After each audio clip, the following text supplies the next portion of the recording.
way there. So the light going on, and they're now set. These 2-year-olds all on debut.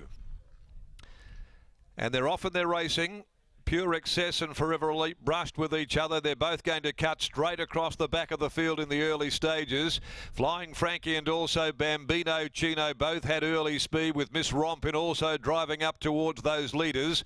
And just in behind those soon after the start when they get going, Artie's Eclipse. They're also followed further back behind them to Blinding Luck in the middle, being trailed in turn there by Big K-Dog. Lead Enough is tucked up hard against the outside, so Pike has gone from the flat right over to the grandstand side with Pure Excess. Forever Elite's gone back towards the middle of the track, and Thank God is back in between horses. They come along to the 300. Bambino Chino and Artie's Eclipse. They're the two. Down the outside, Flying Frankie. It's still Artie's Eclipse with 150 left to go. Bambino Chino sticking on, but Artie's Eclipse has got plenty to offer. Pure Excess is charging Artie's Eclipse, and now here's Flying Frankie. Flying Frankie diving at Artie's Eclipse. Flying Frankie has won it narrowly from Artie's Eclipse. Pure Excess, well, it really did attack the line hard after getting clear against the outside rail. In behind those, Big K-Dog, followed by Thank God, Bambino Chino and Elite Enough. Blinding Luck, followed further back by Forever Elite. Then came Miss Rompin, finishing back there amongst the last of them to pull up near the tail end of the field. And also back there with those One Shot Wonder. Well, it's Flying Frankie, Taj Dyson that gets home. Number 1, Flying Frankie, takes out the third of the day, $28.76 over Artie's Eclipse.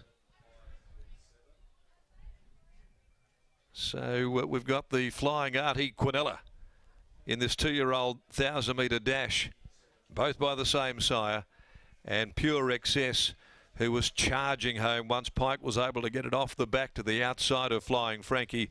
It monstered the line, the Exceedance filly, and was a Beyond Me Next Time performance.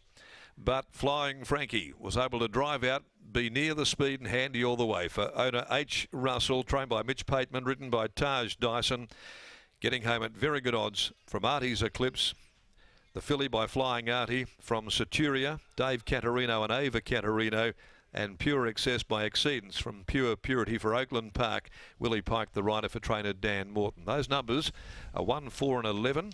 Fourth home is number 5, Bambino Chino. Fifth in, Thank God. And the margins are a long neck, a long head, 57.58 being the time, and 33.56 the last 600 metres. So it really did stick hard. It was pretty much closest to the outside rail for most of the way. A good effort as well by Artie's Eclipse, who goes down fighting, but the run to follow, and certainly over a little bit more ground. The barrier did conspire against this favourite today, Pure Excess. It was always going to be the challenge, but it was impressive the way that she finished off in that final 150 when Pike was able to get her into a bit of space against the outside part of the course. Honours though here after the running of race number 3 with Flying Frankie, coming back in those distinctive white and black cow spot colours.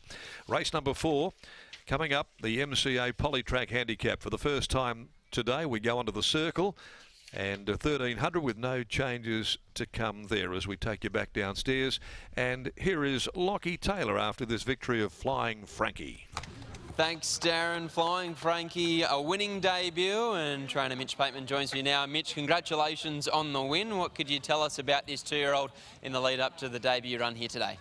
Yeah, he's a horse I've had a lot of time for a while.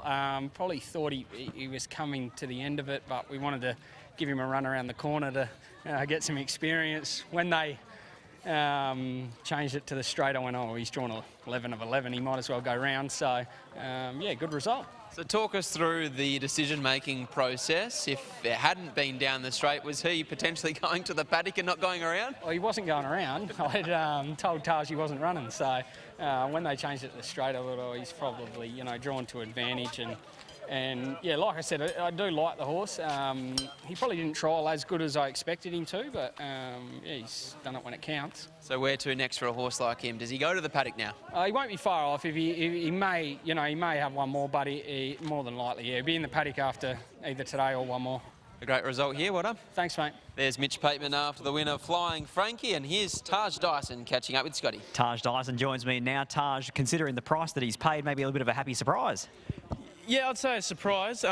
Track work, he's always had the ability, but thought he might have, and Mitchell might have been under the same impression that with a bit more time he'll mature into a nicer horse. But I think the track work, what he's showing at track work, he kind of put that today, and yeah, he was good enough to win it. One big thing on your side was that you were drawing a wide gate and you're able to get in a spot that it looked like you wanted early. Yeah, before the races got moved to Pinjarra, Mitchell was going to scratch him because of the gate, and it was just going to be a bit of an ask.